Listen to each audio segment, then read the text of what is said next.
Hey, this is Brian again, and I'd like to ask you to do a favor.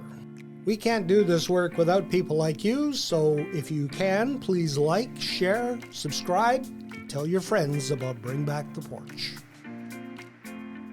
It's fascinating on how technology is evolving and making policing a lot easier for us as police officers. You know, when I first began, it was pens and paper, and you didn't even have a computer in the car. And now you got laptops and access to cell phones and drone programs, and yeah, it's fascinating.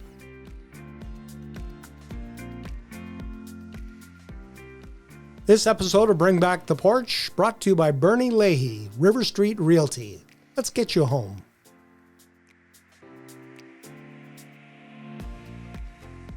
And I'm pleased to welcome to the porch today our Deputy Chief of Police, Raj Saini. Welcome. Thank you. Thank you for having me today. Now, you have been here just over a year. You came to Medicine Hat. That's correct. Just over a year. Took on the responsibilities as the Deputy Police Chief. How's it gone? It's going very well. No complaints. There was definitely a growing process.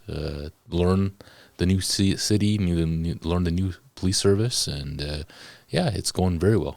Now, let's just back up here. What was the tripping point for you to come to Medicine Hat?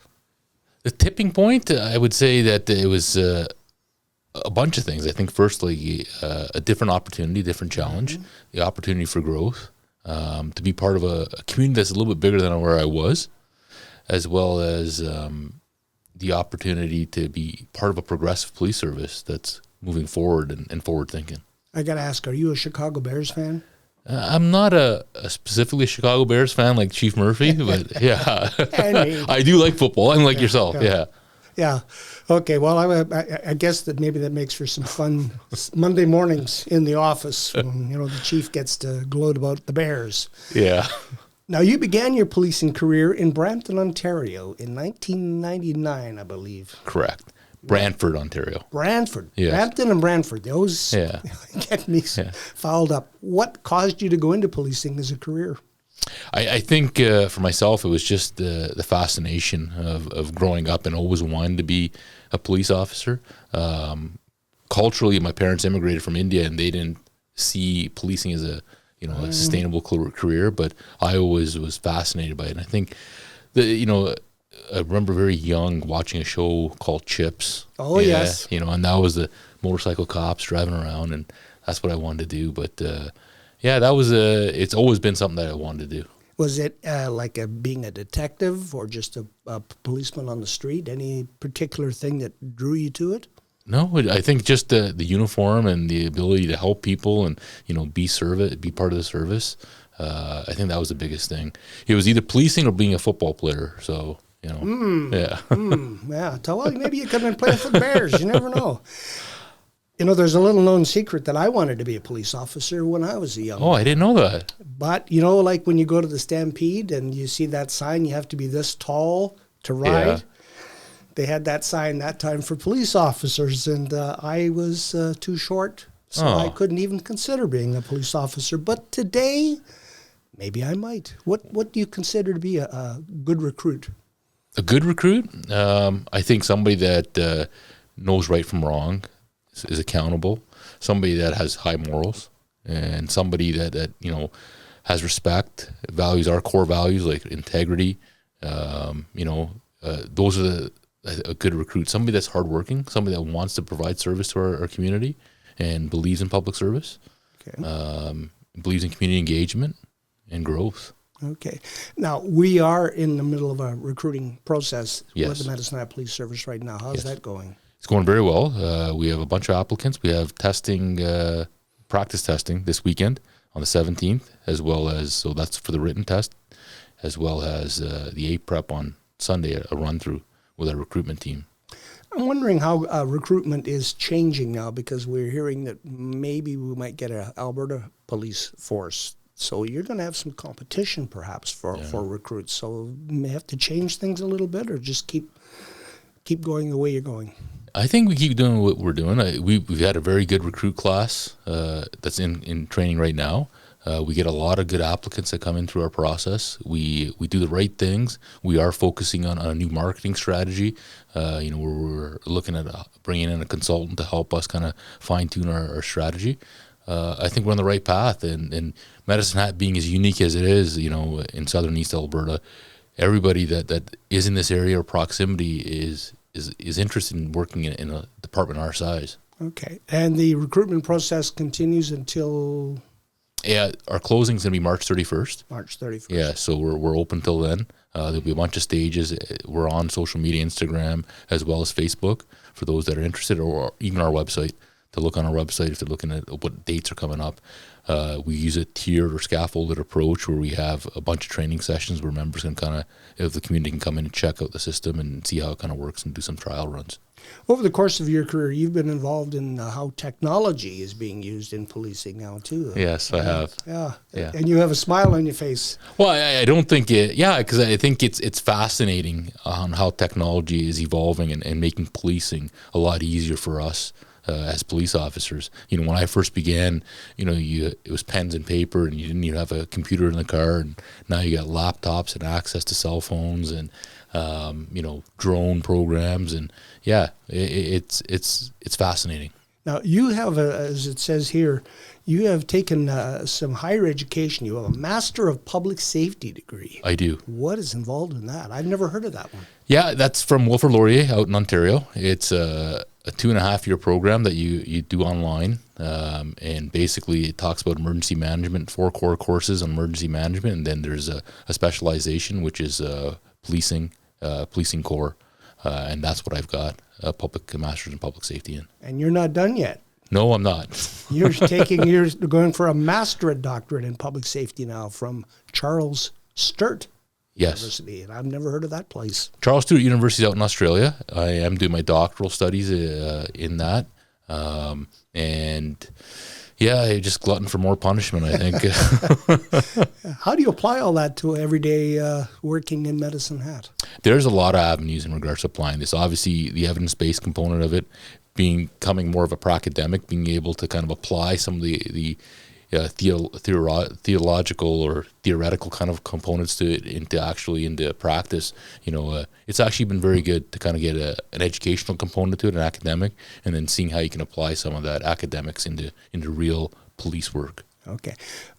When you left Ontario, you went to Nelson, BC, which is a very beautiful place. It is. Yeah, absolutely is. What were your duties there? Same thing. I was a deputy chief. Okay. Once again, like here, we didn't have a deputy chief there for several years. So it was kind of like learning and grounding yourself in regards to what you're going to do. But it was basically everything that I'm doing now with a lot less help. So, a heavy lift. Yeah. Challenging. Very challenging. Medicine Hat. Yes, it is. Yeah. Anything unique to Medicine Hat you hadn't experienced elsewhere? Nothing outstandingly unique, but definitely there's a small town feel, but the big city amenity. So you do have small town, but you still have some of the big city crimes that occur here. Being close to the Trans-Canada definitely causes a lot of imported criminality that you see in bigger centers. Yeah. I noticed on the last police commission report, they had the bar graph of all the calls for service, and the one that went, I think, furthest to the right was mental health calls. And yes. That continues to be an issue for you. It definitely does. I think that 70-80% of our calls are related to mental health or have some type of correlation to people in our community that are suffering from mental illness. I think it's got to be a collaborative approach. Mm-hmm. It's not a policing issue per se, but we definitely wind up having to work in collaboration with other stakeholders in our community to help our members in our society that require that assistance. Partnerships are big for you. Absolutely. And one that I believe, I think you have an acronym for it. It's called PEACE. Yes. What does that stand for, and how does it work? Ooh.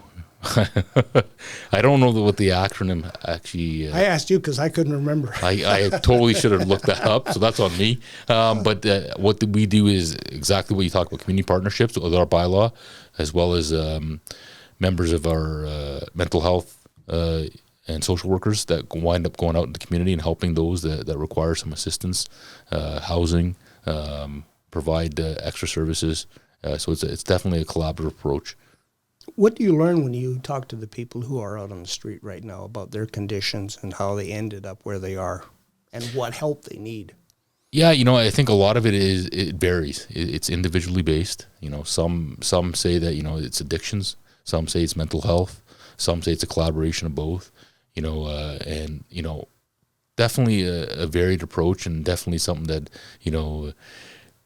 some of them require the assistance, some of them can't find the assistance, and that's where we kind of jump in, kind of help where we can, putting those partnerships together to use to help members. Mm-hmm.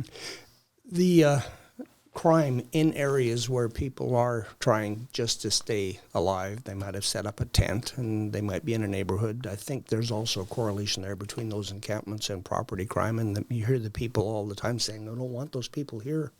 Yeah. So I guess you are vigilant in trying to make sure that they don't set up permanent encampments? Yeah, we definitely work towards that and definitely find better housing solutions for those members that do have those encampments.